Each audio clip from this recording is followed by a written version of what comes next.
on a une nouvelle qui est toute fraîche. Donc je vous la donne, je vous la livre d'entrée. Puisque, bon, avec les autres organisations syndicales, on avait discuté, on souhaitait qu'une table ronde soit effectuée, soit mise en place par la préfecture sur les problématiques, puisque là, quand même, on est sur des très grosses problématiques. À notre estimation, on est sur parce qu'il ne faut pas se mentir, sur le site de Cerbère-Cheminot, il y a les 19 emplois et le reste des emplois, hein, parce qu'on est quand même sur une série de suppressions de postes où on arrive plus qu'au noyau dur là. On ronge l'os là. Hein. Voilà. Donc ils vont s'en expliquer tout à l'heure. Bon, donc là, plus les déplacements de tout ce qui dépend du SAP, c'est-à-dire Perrefit, ce qu'on appelle plus Perrefit et Banyuls, on est sur... Ce sont deux choses différentes. Voilà. Perrefit, c'est différent. Oui, c'est des... La gestion IFA, je connais bien, donc voilà. Mais on est sur quand même des déplacements quand même de ces établissements-là. On est sur plus de... Maintenant, à notre décompte, on est sur plus de 700 emplois de services publics ou associatifs, mais qui sont des services publics quand même, hein, la santé en étant un, qui seraient en capacité de disparaître de la côte vermeille. Sachant que sur la côte vermeille, sur le canton de la côte vermeille, on s'approche des 10% de la population, parce que la population de la côte vermeille, c'est environ 9000 personnes, 9000 habitants sur les 4 communes. Bon, je ne comptais pas qu'on se pose, parce que c'est plutôt un mot. On n'est pas non plus un exemple économique. Non, donc on est par le Christ, on est sur ce qui nous a, pour que vous compreniez bien pourquoi le 19 janvier. Pourquoi on dit pour que la côte vermeille vive. Parce que là, on est sur, avec les familles, etc., on est sur des déplacements, même si tous les salariés habitent peut-être pas sur la côte vermeille, mais quand même, il y en a une grande partie, on est sur un déplacement massif et une perte massive d'emplois. C'est en 2017 qui est prévu de partir sur... On part ensemble de toute façon, hein, c'est pareil. Hein. Que ce soit Cerbère, Banyuls ou Arles, nos lits seront délocalisés sur Perpignan, tous en même temps. Le seul projet qui resterait, c'est la masse, dans le médico-social, c'est tout. Tout ce qui est cardio, SSR, ça part sur Perpignan. La cardio, c'est pas encore... Oui, bon. La cardio, c'est pas... discuté. La cardio peut être transférée. Bon, c'est vrai que le problème de Excusez-moi, quand vous parlez d'Arles, oui. Quel Arles? Arles, c'est le Château Bleu. Oui. C'est la même association qui gère la masse. C'est travailleurs catalans. Hein. Oui, c'est le Château Bleu. C'est la même association qui gère la masse, le lieu, Madame Vélez et le Château Bleu. Il y a une demande des cheminots de réactivation de la commission départementale de transport. Et qui impacte aussi les dockers. Et il y a une demande interprofessionnelle d'une table ronde sur la situation des services publics et de l'emploi industriel en Côte-Vermeille. C'est à ça que le préfet a répondu favorablement en demandant au sous-préfet de Céré de le préparer. Alors, on est relativement satisfait de cette première réponse. On souhaite que, par contre, même si c'est qu'un territoire, le préfet lui-même soit présent. J'ai lu les derniers écrits émanant de monsieur le préfet des PO, où j'ai noté que l'emploi était sa première des priorités. Le gouvernement aussi, ils viennent de le dire. Ils viennent de le redire. Donc on escomptait bien quand même que sur quelque chose d'aussi important que ça, on puisse quand même au moins faire une table ronde et commencer à dégager des... Nous les dockers, vous connaissez notre problème. Ça fait quelques années. Je crois que tous les journalistes indépendants n'ont jamais autant écrit de lignes que sur le 3e. Bon, on en parle, mais bon, il n'y a rien de concret, quoi. Quand on entend que sur le 7, ils envoient de la monnaie et qu'ils ont autant d'employés que nous à Port-Royal. Alors au niveau des infos, vous en êtes où de ce 3e? Nous, c'est en cours. Non, la vérité, voilà, c'est en cours. Depuis mars 2011 et l'abandon du premier dossier, le dossier 3e quai, il est dans les mains des services de l'État et personne ne se dépêche, et dans les mains du conseil régional qui attend que l'État lui dise... Le conseil régional, Bourquin a toujours porté le 3e quai. Oui, mais bon, nous on pensait, franchement, que le Bourquin étant là-haut, ça y est, notre 3e quai on l'avait. Hein. On s'est bien trompé quand même. je vous le dis comme il nous l'a été dit, j'étais à cette réunion-là, hein, c'était en mai 2011. Oui. On va demander à une entreprise spécialisée bretonne, pour vous dire si c'était Faire l'étude. de nous faire l'étude pour être certain qu'elle soit inattaquable. L'étude de l'étude. Sauf que, non, la nouvelle étude, puisqu'on repartait une étude à zéro. Sauf qu'en 18 mois, on n'a pas un élément qui nous fait penser que cette étude, ne serait-ce qu'elle ait commencé. Donc on pose la question, est-ce que c'est toujours, est-ce que politiquement il y a toujours une volonté de la part de la région comme de l'État de faire le troisième Et on ne nous donne pas les moyens de pouvoir continuer. Mon patron a refusé 2 contrats, 2 trafics. On nous a toujours dit, on ne vous empêchera pas jamais de travailler. Et pourtant, c'est ce qu'ils sont en train de faire. C'est sur le déchargement surtout. Hein. Non, export-import. Ouais, puisque, voilà, après le bateau il est là, on le décharge, on le recharge, c'est pareil pour nous. Hein. C'est pas... Voilà. Bon, sachant, toujours pareil, on travaille quand même dans des conditions qui sont limites. Je ne sais pas si vous êtes déjà venu vous connaissez un peu le problème. Et ça se dégrade de plus en plus. Donc la sécurité, il faut qu'on... Jusqu'au jour où on va nous dire, bon ben, à Port-Vent, on ne peut plus travailler. Et bon, si le jour où on nous dira ça, le conseil général, je pense, parce que c'est en partie... C'est le gestionnaire, enfin, c'est la CCI le gestionnaire. Oui, mais bon, propriété du conseil oui, général. jusqu'à 2016, la concession, vraiment, concession terminée. Et ce que j'ai appris, c'est que Vinci serait... ça les intéresserait, mais pourquoi faire un port de plaisance ou continuer l'activité? C'est des emplois qualifiés, donc c'est des salaires qui permettent de vivre dignement. Ce qui n'est pas le cas des 3/4 des autres salariés, il faut le dire quand même. 40 ans de tout-tourisme nous ont amené à ne plus avoir d'activité de type industriel dans ce département, hormis les services publics et quelques endroits comme à Bagnols. Parce qu'il y a quand même des échos qui semblent dire que ce qu'il y a à Bagnols en santé pourrait peut-être rester à Bagnols, mettons au même endroit. Ça prouverait une chose quand même. Ça prouverait que le but numéro 1, c'est de récupérer la crique. Ah oui, parce que pourquoi ne pas moderniser l'outil qui est sur place, si ce n'est pour récupérer un espace maritime. C'est un débat de 30 ans, monsieur. Je crois que le maire de Bagnols s'est bien placé. On est au cœur de la question. Est-ce qu'on veut des emplois, qualifiés avec des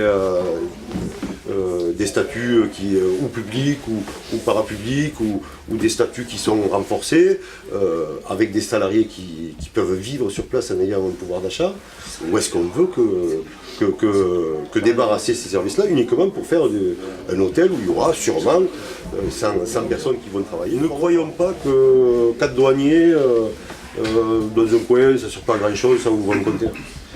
Les 3/4 des conteneurs sont nocifs. Dedans, ils mettent des produits, en particulier en Chine, pour le transport et pour éviter qu'ils soient attaqués. Et il y a des conditions de sécurité extrêmement draconiennes par rapport à ça. Pour donner un titre d'exemple, il y a certains conteneurs, il faut les ouvrir et les laisser ouverts 2 heures avant de rentrer dedans. Ah, d'accord. Bon, tous les conteneurs. Et les douaniers, eux, maîtrisent ça, en plus de la contrefaçon, de tout leur métier qui est autour de. Mais qui est plus une mission de contrôle. Quoi. Ceci dit, c'est quand même, on va le dire, entre les salariés du Conseil général et les douaniers, c'est quand même des signaux très négatifs en direction de Port-Vendre et de son avenir portuaire commercial bien sûr. On attend fin mars, début avril que la commission donne Quelle commission, la RH? Oui, ouais. Mais c'est le COSOS et l'ARH qui approuvera, comme quoi le dossier que le directeur de l'USAP a déposé est bon et qu'il est validé quoi, pour aller du côté de l'hôpital, à côté de l'hôpital. Réponse fin mars. Fin mars, début avril. Ouais. Voilà. D'accord. Ce serait une délocalisation totale ou partielle? Pour Cerbère, c'est total. Pour C'est Bagnols, pas fait pour ça, hein. c'est pas fait. Non, mais je veux dire, ça fait quand même plusieurs années que C'est quand même dans les plans de santé, c'est dans les plans de plusieurs l'ARS. années, mais là c'est quand même. Je pense que ça va tomber et que c'est sûr. C'est sûr. C'est Nous, pour nous, c'est ficelé. sûr. Notre directeur, il en est sûr. Je veux dire, donc c'est vraiment. C'est le docteur Marie toujours? Ah non, c'est c'est les gens de Limoux, c'est Monsieur Rodriguez. Monsieur Rodriguez. Ouais. Si je ne me trompe pas, l'hôpital de Perpignan a reçu Il a un dit, certain nombre de financements un article, pour les lits de SSR, hein. et partager effectivement votre activité et une partie de l'activité du nouvel hôpital, si je ne m'abuse. Oui, Donc, il y a un partenariat avec l'hôpital. Il y a ce partenariat aussi qui a forcé un petit peu les choses. Hein, puisque dans le même bâtiment, il y aura votre activité et celle aussi de l'hôpital. Donc il y a quand même une notion de groupement, de coopération sanitaire là derrière qui a été validée, me semble-t-il, par la Vous n'avez RS. pas la lettre de la ministre, là? Oui, on a la lettre. Bon. Non, c'est qu'une lettre, mais en fait, Oui. bon, n'empêche que c'est la ministre. Oui, mais notre directeur dit que, bon, lui, il est plus fort, quoi. Donc, Il est plus fort, oui, Ça, c'est ce qu'il dit. Combien d'emplois Pierre Lafitte actuellement? dans les 250. C'est ça, hein, voilà. C'est énorme. C'est énorme. Et alors, Et sur Bagnoul, c'est... Et sur Bagnoul, je pense que c'est 200 aussi. Parce que, admettons, je dis 250, mais les 50 d'Argelès de lui-même, ça doit faire 200 personnes aussi. Et combien ils sont Quand on dit qu'il y a plus de 600 emplois qui sont sur la table, C'est additionné, on les pour 8000 retrouve. et quelques habitants. Quelques-uns, quand même. Entre Cerbère et Bagnoul, on est quelques-uns, et malheureusement, c'est les plus bas salaires qui sont sur Cerbère et Bagnoul. Hein. Ouais, c'est ça. Voilà, le problème, il est là. Hein. Après, tout ce qui est kiné et tout ça, ils sont sur Saint-André, les Albert, alentours, ouais, voilà, les Alberts. ouais. Mais les plus bas salaires sont sur Cerbère et Bagnoul. Hein.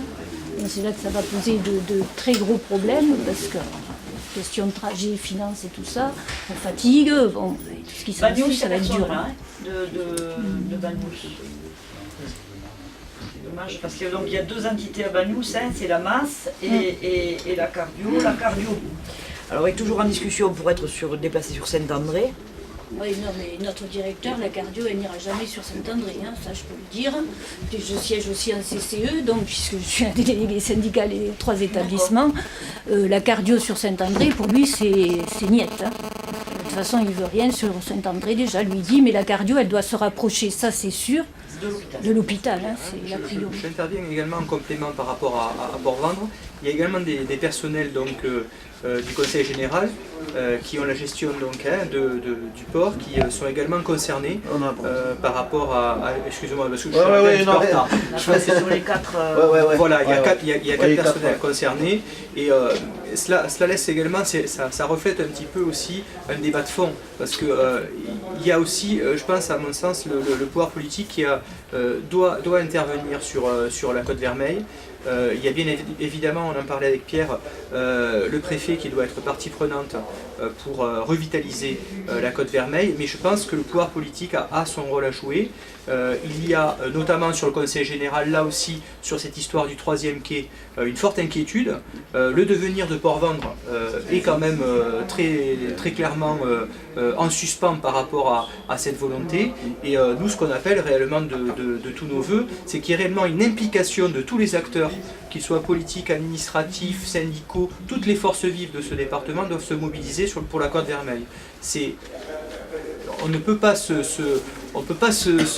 satisfaire d'une situation et de tourner uniquement la Côte-Vermeille que sur le tourisme. On parlait de développement du transport ferroviaire en France. Ça, c'est le contexte général que l'on ne voit pas venir. Tout au contraire, hein. Je veux dire, on a parlé d'un Grenelle à l'environnement. Malheureusement, on voit que le fret ferroviaire il est en train de se casser la gueule. Et à l'intérieur de ce contexte-là, on a également l'entrée de la concurrence privée. Qui fait que aujourd'hui, voilà, on est plutôt tiré vers le bas, y compris déloyal, bien sûr. Voilà, en parlant de concurrence également, d'un gros soupçon qu'on espère à un moment donné se voir finalisé, hein, parce que là aussi les dossiers passent de main en main, mais on n'en voit pas le bout quoi, du serpent. Donc on est dans ce contexte-là, et évidemment dans ce contexte-là, on nous parle du développement de la ligne TGV, y compris sur le fret, dont on sait qu'elle ne va pas pouvoir absorber tout le trafic fret, y compris les trafics lourds. Et qu'une fois que le TGV sera en plein rendement au niveau voyageur, ben, il faudra revenir sur un autre mode, y compris Cerbère, pourquoi pas, hein. Et nous, c'est ce qu'on demande, plutôt que de transférer vers les autoroutes qui sont déjà saturées. Donc voilà, on est dans ce contexte-là, et dans ce contexte-là, ben, on est en train de mettre carrément par terre le site ferroviaire de Cerbère, et à un moment donné de ne plus pouvoir se relever, quoi. Et c'est ça ce qu'on veut. Alors ça c'est le constat, mais vous avez des solutions. C'est quoi les solutions? Les solutions, c'est de relancer justement cette activité. On a des infrastructures qui sont là depuis plus d'une centaine d'années, qu'on a développées, qu'on a améliorées. Voilà. ça demande à être utilisé. Au lieu de cela, qu'est-ce qu'on développe? On développe l'autoroute. On met l'argent là où il ne faudrait pas le mettre, quoi, parce que l'argent apparemment il y en a, puisqu'on parle du doublement de l'autoroute. Voilà, et on sait qu'il y a combien de camions sur les autoroutes. Et à côté de ça, il y a combien de trains sur les voies? L'ouverture de la ligne qui descend jusqu'au port fruitier de Port-Vendre, où à l'époque on avait des transports de bananes et qui depuis quelques années sont arrêtés. Ça existait. Alors il y a quelques travaux à faire. RFF a mis le chèque sur la table, donc ils sont prêts à les faire.